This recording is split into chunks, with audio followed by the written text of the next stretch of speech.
নমস্কাৰ ছাত্ৰ অধ্যক্ষ স্বাগতম জনাইছোঁ আছাম টেষ্ট ইউটিউব চেনেললৈ। মই আজি তোমালোকৰ মাজলৈ লৈ আহিছোঁ ক্লাছ 8ৰ অসমীয়া লেচন 3 কুৱেশ্যন এনচাৰখিনি সকলোৱে ভালদৰে শুনি যাব।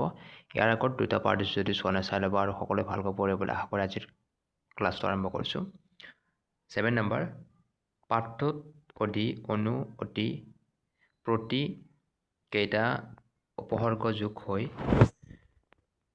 হোৱা শব্দকেইটা বিচাৰি লিখা।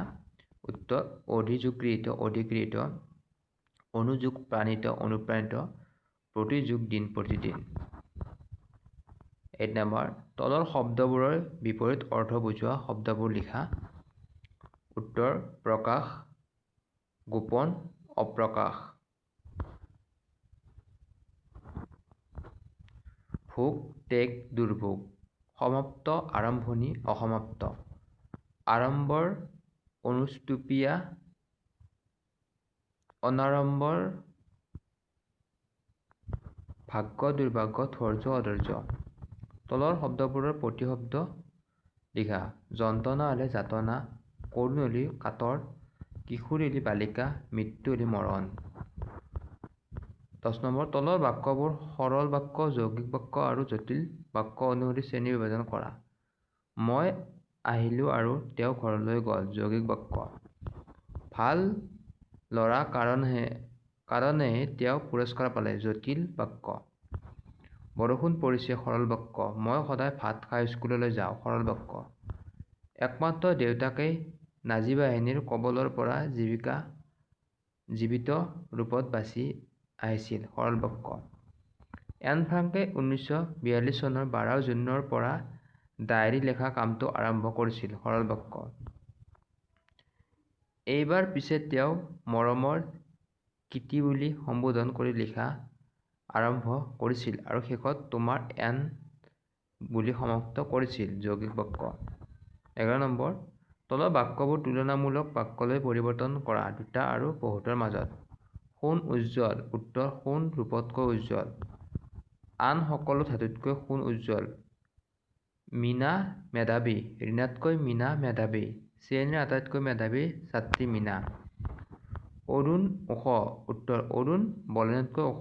নৱম শ্ৰেণীৰ আটাইকেইটা ল'ৰাৰ ভিতৰত অৰুণ ওখ। জোনবাই ঘূৰণীয়া উত্তৰ জোনবাই পৃথিৱীতকৈ সৰু। সূৰ্য পৃথিৱী আদি জ্যোতিষ্কৰ ভিতৰত জোনবাই আটাইতকৈ সৰু।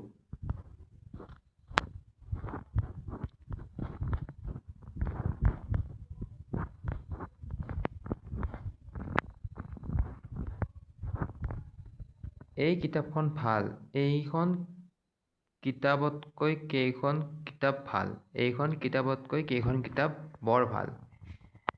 লাইব্ৰেৰীৰ কিতাপবোৰৰ মাজত এই কিতাপখনেই আটাইতকৈ ভাল। বাক্য ৰচনা কৰা। অনতিপলমে ঘটনাবোৰ তদন্ত হোৱা উচিত। হাঁহি ধেমালি কণ কণ ল'ৰা ছোৱালীবোৰ হাঁহি ধেমালিৰে গোটেই ঠাইখিনি সুশোভিত হৈ উঠিছে।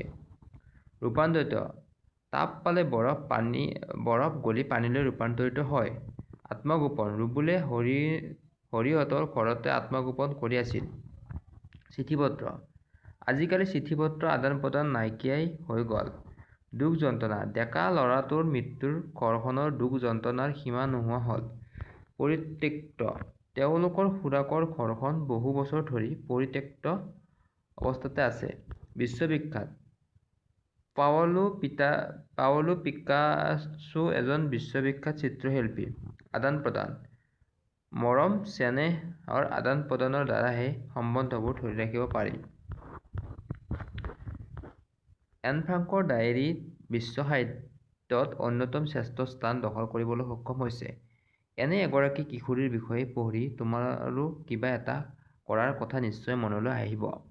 তুমি এন ফ্ৰাংকৰ দৰে তোমাৰ দৈনন্দিন কাম কাজৰ খতিয়ান বিতংকৈ লিখিবা আৰু পাছদিনা কি কি কৰিবা সেই ডায়েৰীতে লিপিবদ্ধ ৰাখিবা। এইখিনি তুমি নিজে নিজে কৰি ল'বা। দলত বহি আলোচনা কৰা। এইখিনি তোমালোকৰ নিজৰ কাম এইখিনি তোমালোকে নিজে কৰি ল'বা। এন ফ্ৰাংকৰ ডায়েৰী পাঠটোত মন আটক শব্দ যুক্ত হৈ থকা তলৰ খণ্ড বাক্যবোৰ ব্যৱহাৰ কৰি বাক্য ৰচনা কৰা। মন পা মন বুজ। সনত শতকাই মানুহৰ মন পোৱাৰ বৰ কঠিন।